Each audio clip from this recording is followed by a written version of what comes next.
Well, the win streak is over, and he'll tell you about how it happened. Kailub Russell is in the house. Pro Motocross starts this weekend. Play-by-play announcer Jason Weigandt has the preview. The youngest of the famous racing Haydens, Roger, joins us to talk teammate, rain races, and more. And GNCC ATV gets dusty and dirty. We have those highlights. All that and more only on the Racer X Show.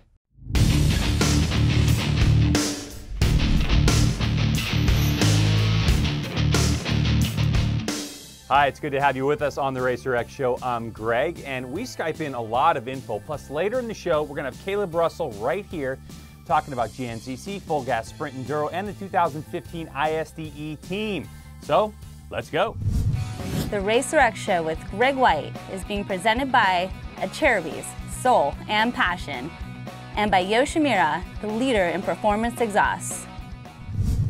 Okay, we're going to start off with the motocross segment presented by Acerbis. Yep, I said motocross because this Saturday, the 2015 Lucas Oil Pro Motocross Championship kicks off in Northern California at Hangtown. And what better way to prepare you for the season than bring in the man who knows all. Senior editor from Racer X Magazine and play-by-play commentator for Pro Motocross on TV, Jason Weigandt. Jason, welcome to the show. It's good to have you here. Yeah, this is exciting. Probably a thing long overdue, but no better time. No better time to get started with a chat when we got motocross coming up here. Exactly. And since it's only a handful of days away, let's get right to it. What's news in the 250 class? Right now, coming off a Monster Energy Supercross, there's so much momentum with the KTM teammates, and we'll talk about 450s and Dungey in a bit, but Marvin Musquin obviously has been winning almost everything in sight. But I don't think it's going to be quite as easy here. Jeremy Martin's the champ, and from everything I've heard from his camp, he's fitter and even more prepared than he was last year. I think a lot of people forget, even though he's champ, last year was kind of a breakthrough. It was only Martin's second year as a pro. So I think he's still on the upswing, and he's already champ. So he's not going to be easy to take down. And you have Cooper Webb, his teammate, in there as well. But I still think the champ is the favorite, no matter what Musquin did. Musquin beat him in Supercross, there's no doubt about it. But outdoors, Martin's a pretty bad little dude. Anyone surprise you in Supercross, someone you think might do the same in Pro Moto this summer? Yeah, there's a couple guys that you have to look at. Jesse Nelson had some up and down rides last year, but he did battle for a win in Indiana in the mud. The beginning of the year, he was really good. Had a lull like mid-season, but he won some races here in Supercross, and I think now he feels when he goes to the line, Jesse Nelson thinks, I'm one of the guys. I can do this. And I think he's gotten to that breakthrough level. I don't know if he can do it for 24 motos, but I think here and there you're going to see him right in the hunt.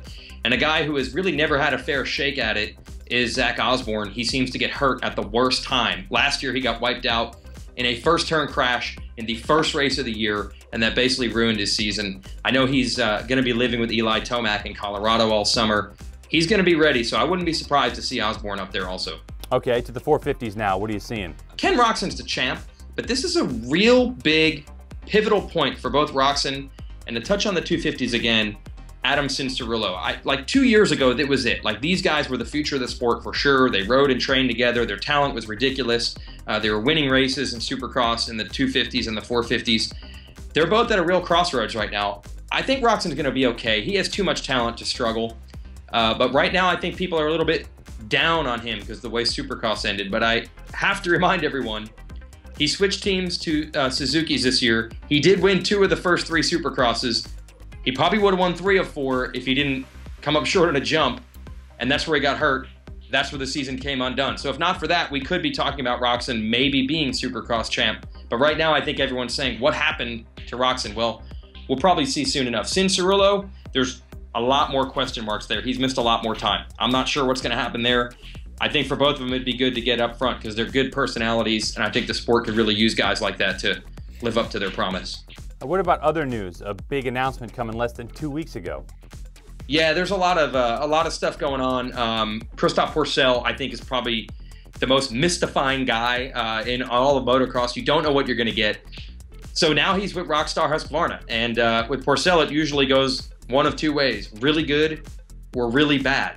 It doesn't really go anywhere in between. So the good side is, talent and speed-wise, he's one of the few guys on earth that could easily compete with Dungey or Roczen Tomac. He can go that fast. Is he dedicated enough? Is he fit enough? Is he ready enough? And the problem with Pourcel in the past has been he knows exactly what he wants. If he doesn't get it, he's not into it. Last year he didn't have exactly what he wanted on the Yamaha. He was good, but he parted ways with the team at the end of the year. So I talked to the Rockstar Husky people and Bobby Hewitt, the team owner, and he thinks that team is just different enough. Yes, they are a factory Husqvarna team, but they started out as a private team.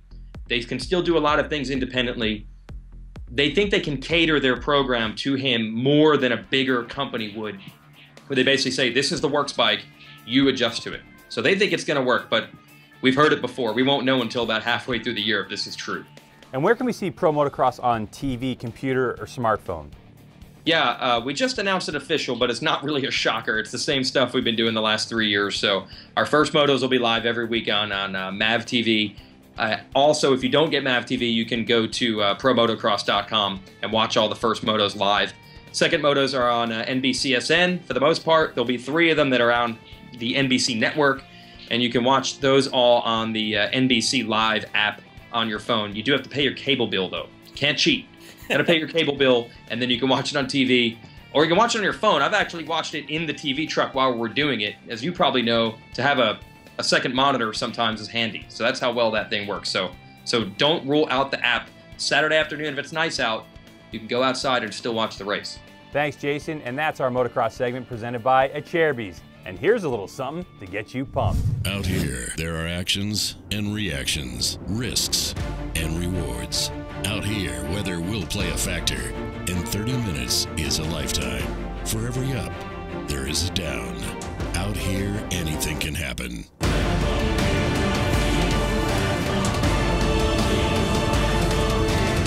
This is motocross.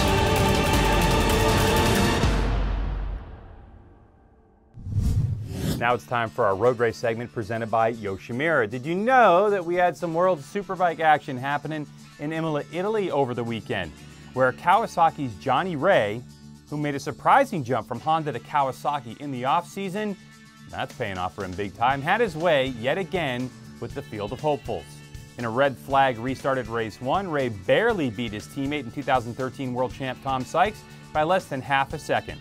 Race 2 was a different story. The Ulsterman gapped Sykes with a 4.4 second margin of victory. A huge championship advantage for the man who has won 8 of 10 races so far this season. Crazy good. Checking in on the only American in the series, New Yorker PJ Jacobsen in World Supersport. PJ scored his second fourth-place finish in a row, and he sits 37 points back from Kenan Safoglu, second in the championship. Come on, PJ. And coming up this weekend, the Premier World Championship MotoGP at Le Mans in France. Coverage begins at 7:30 a.m. East on Fox Sports 1. Go Rossi, and go watch the race. And speaking of this weekend, Moto America is back in action in Alton, Virginia. Yep, road racing back at VIR. And one of the stars of the Superbike class joins us now from his home in Owensboro, Kentucky. It's Roger Hayden. Hey, Roger, what's going on, man? Good to have you on. Thanks for having me. You bet, man. Well, it's already an emotional roller coaster for you and your team this season. Why don't you tell us about it? Yeah, for me, it's definitely been a little up and down, but at COTA and at Atlanta, I showed that I had pretty good speed and things like that. So, I mean, that's one positive thing, but, you know, at COTA, I felt like I really had a chance in the dry, and then I got a front tire that was out of round. And then at Atlanta, you know, I crashed out of both races going for the lead, and the one that really bummed me out was the second one because I knew I had a 5-second lead, and I wasn't pushing at all. Like a lap before I crashed, I felt like I was holding those guys up because I was riding cautious because I crashed the race before, and I came around and seen plus like 3.8 on my board, and I thought, man, I think I just read Jake's board. So I went kind of slow, and it came back around and said 5.8. So I knew I had a big lead, and I wasn't pushing. It's just when I went up to the top of the hill, some of the onboard footage shows where I hit the white paint on the right side and crashed. So, you know, it's a bummer, but, you know, it's part of racing, and we'll move on from there, and looking forward to VIR and getting the rest of the season going. It's been a bit of a shock to see Yamaha win all 4 of the first races. I know Yosh put a ton of development into the GSX-R 1000. What are you seeing on the track? Right now, I feel like, you you know, our bike is just as competitive as theirs, and you know, we set on pole at Atlanta and at Coda. You know, we showed we had a lot of top speed on that back straightaway. So, you know, Yost, they spent a lot of time this off season trying to find some more power, and they have definitely done that. And you know, I think it's kind of evening itself out. They have a new bike that's supposed to be great or whatever, and but our bike's right there, so I guess it's evening itself out with all the, you know, all the time that Yoshimura puts in to make our bikes the best. Superbike rookie Jake Lewis is your teammate, training partner, a good friend, and he's very talented, but this is racing, Raj. I mean, if he starts beating you, does this friendship get put on pause?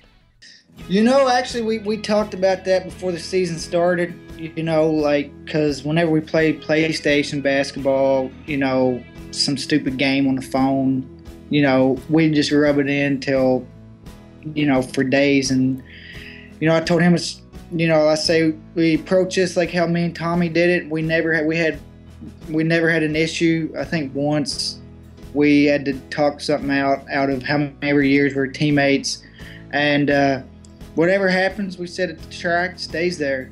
Thanks, Raj, for taking the time to join us on the Racer X Show. We certainly appreciate it. All right, thanks for having me. And check this out. You can watch Roger Hayden and the rest of the Superbike Superstock 1000 field race up VIR on MotorTrendOnDemand.com's website. As for Supersport and Superstock 600, you can check those live streaming on fanschoice.tv. And that is our road race segment presented by Yoshimura. Now joining us here in Morgantown, the Racer X Show World Headquarters, Factory FMF KTM's Kailub Russell. Man, it's good to have you on here. Nice to be on here. Good to be back in Morgantown too. Oh yeah, of course. And we have a lot to talk about, okay? So we want to talk about GNCC from this past weekend. We want to talk about 2015 ISDE selection. But let's start off with Full Gas Enduro, which happened just last weekend that you won. Tell us a little bit about that event and how it went for you. The Full Gas Enduro, they're new events this year, and I'm having a lot of fun with them. It's basically the same format as ISDE, and we have 2 tests, and we run them three to four times each day, just depending on how the day is going. And you know, they're short tests. There's 1 cross test, and it's mostly all grass track. So it's a lot of close racing. The times are really close, and you know, at the end of the day, we're all usually within, you know, 20-30 seconds of each other, and battling for tenths to get test wins. Let's talk about ISD. So again, selected for 2015 team. Where are you guys headed, and how pumped are you about going this year? Yeah, beginning of September, it's in Czechoslovakia, and you know, I'm looking forward to it. It's going to be the first year where it's in similar type conditions that we have on the East Coast. So it's not going to be dry desert stuff. So, you know, I would be lying if I say I didn't want to, you know, overall the event. I'm really looking forward to it, and you know, I think it's going to play to the favor of the U.S. team, and we got a strong team and a lot of good riders, so we're looking forward to it. And let's talk about GNCC this past weekend. You came in with an undefeated season going on, and we went to a brand new facility for all of you guys, so that kind of left the door open for everyone, kind of equal playing field. How did it go, and how are you feeling right now? Didn't go to my game plan, but you know, that's racing. It's you know, the perfect season would have been nice, but I knew it was going to be tough. My bike setup wasn't quite on point, and you know, Chris Bach rode an awesome race. He passed me out there in the woods, and I was like, man, he's on it today. So I tried to stick it with him, but you know, I had a couple of tip overs, and he got away, and I actually feel really lucky to wind up second, even on the podium, with some guys crashing out, because I just, you know, it wasn't the Kailub Russell I know riding out there that day, and you know, you'll have that. Was there a particular section that you were struggling with during that race? Yeah, there's a couple of sections out in the woods, and it was like a 2 to 3 mile stretch. It was just really rooty and technical, and not too technical, but just my bike wasn't. I didn't feel 100% on my bike, and I didn't feel like I was riding all that well, and you know, it is what it is. I'm not trying to make excuses, but you know, I got beat, so you know, like I said, that happens, and we'll regroup and try to get them next race. Cool. And but you have a healthy points lead, don't you, going into the next round? Yeah, I think I got a 57-point lead, and we're halfway through the season, so just going to keep trying to grind away and get that lead as big as I can, and nail down some more race wins. Thanks, Caleb. Now to four wheels, where Saturday, dry and dusty conditions dominated the inaugural Dunlop Tomahawk GNCC ATV race in Odessa, New York, where it's turning into a Walker Fowler, Adam McGill battle. It seems like NFAB AmPro Yamaha's Fowler is in top form, while McGill is doing everything possible to stay in the lead. When the green flag flew, it would be Bithell Racing Maxxis Precision's Chris Bithell jumping out front to claim the $250 AMSOIL XC1 Pro Hole Shot Award and the early lead. After the first lap, reigning champ Chris Bach was second. He'd eventually finish in the 12th spot. Moving on to lap 2, championship points leader CSTPirateMX.com's Adam McGill on his Honda 450R would take over the lead, while Fowler would work his way through the pack, coming from as far behind as 8th place on the opening lap. On lap 2, he was 5th. Lap 3, Fowler put the hammer down, pulling the fastest lap of the race, some 37 seconds quicker than McGill. After that, on lap 4, Fowler took the lead and never looked back. His third win of the season. McGill would hold on to finish the day in second place, while Jared McClure took over third on lap 4 of 6, his third podium of the year. You know, I rode smart and just fluid. Never got arm pumped, never got tired, felt awesome. So it was good to be back to my old self. The gap is closing down on McGill. He needs to stop the bleeding when we head to his home state for round 7 in about 2 weeks' time. If you love ATV racing like I do, check it out. ATV Supercross from Daytona on MAV TV May 16th, 4:30 p.m. East. And how about GNCC ATV from the General? That airs May 17th at 5 p.m. East on NBC Sports Network. Here's your race calendar for this weekend. See some live racing. The Lucas Oil Pro Motocross Championship opens up near Sacramento, California for Hangtown. It's round 4 of the WMX series as they join the men for that one. ATV MX lands at High Point in Mount Morris, PA, and the Kenda AMA National Enduro Series is in Park Hills, Missouri. If you're in France, head over to Le Mans for MotoGP. Say hello to Nikki Hayden for me. Moto America's third round is on the North Carolina-Virginia border at VIR. Go out, watch racing, and have some fun.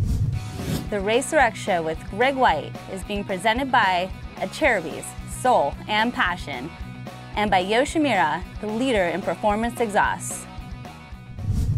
Okay, time to get out of here. Thanks to Kailub Russell for joining us right here, Roger Hayden and Jason Weigandt for Skyping in, and especially you for taking the time to watch the show. We appreciate it, and we encourage you, please share this with everyone that you love.